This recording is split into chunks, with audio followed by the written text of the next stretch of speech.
Para saudara dan saudari yang Tuhan cintai, selamat pagi dan selamat bertemu lagi dalam renungan harian dari Paroki Santo Petrus dan Paulus Argapura, edisi hari Sabtu, tanggal 15 Oktober 2022. Hari ini Gereja Semesta merayakan peringatan wajib Santa Teresia dari Yesus, perawan dan bunda gereja. Mengawali hari yang baru ini, kita hendak mendengar dan merenungkan sabda Tuhan. Marilah sebelum kita mendengar dan merenungkan sabda Tuhan, kita berdoa. Dalam nama Bapa dan Putra dan Roh Kudus. Amin. Allah Bapa, sumber kebijaksanaan, dengan roh-Mu Engkau menggerakkan Santa Teresa dari Yesus untuk menunjukkan kepada gereja jalan kesempurnaan yang harus diikuti.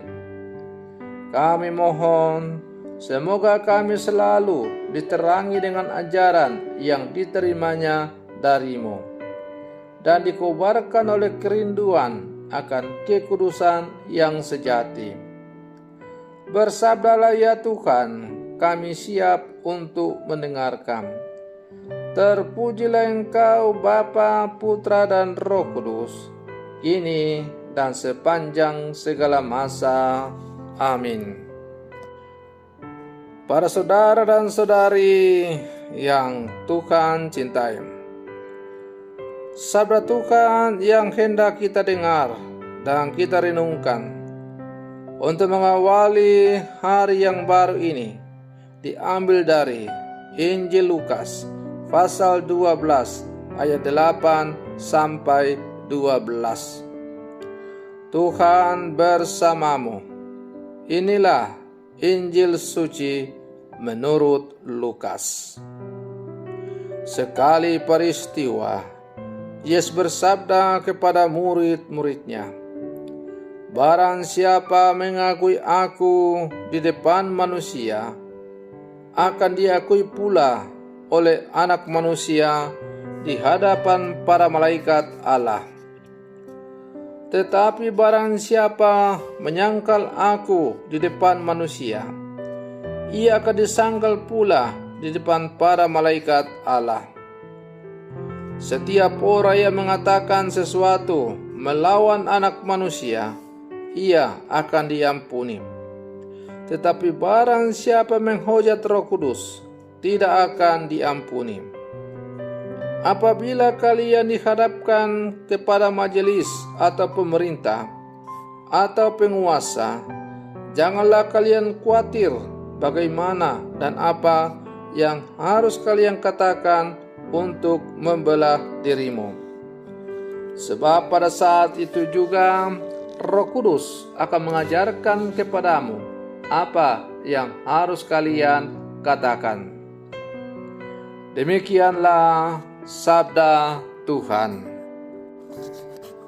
Para saudara dan saudari yang Tuhan cintai, melalui bacaan Injil yang baru saja kita dengar, kita diajak oleh Yesus untuk merenungkan persaudaraan insani dengan jangan melihat perbedaan. Yesus mengatakan, setiap orang yang mengakui aku di depan Anak Manusia, Anak Manusia juga akan mengakui dia di depan malaikat-malaikat Allah.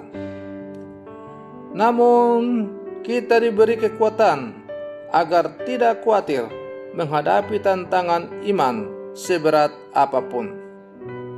Roh Kuduslah yang akan mengajar kamu. Dalam mengikuti Tuhan selalu mendapat tantangan, bahkan tak jarang harus mengorbankan nyawa. Sebagai manusia, kita pasti takut. Tetapi mengikuti Tuhan Yesus harus berani memanggul salib. Para murid Kristus pada zaman gereja perdana mengalami kematian sebagai martir, mengorbankan diri karena kesetiaan mereka mengikuti Kristus.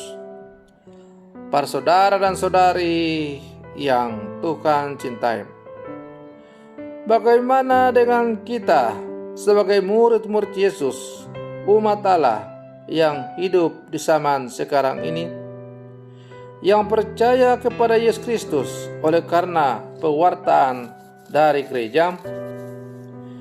Kalau para murid Yesus atau umat perdana rela mati demi iman karena mereka sungguh mengenal Yesus, pernah hidup bersama dengan Dia, dan karena itu mereka rela mati demi imannya itu. Lalu bagaimana dengan kita? Kita yang hidup di zaman sekarang belum pernah bertemu muka dengan Yesus.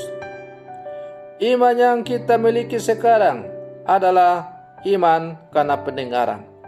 Artinya kita mendengar tentang Kristus karena pewartaan yang disampaikan oleh gereja. Oleh karena itu, karena kita belum pernah bertemu muka dengan Yesus, maka ada kemungkinan iman kita tidak begitu berakar dalam hidup ini. Ada kemungkinan kita begitu gampang melarikan diri, menyangkal Yesus apabila kita menghadapi tantangan-tantangan.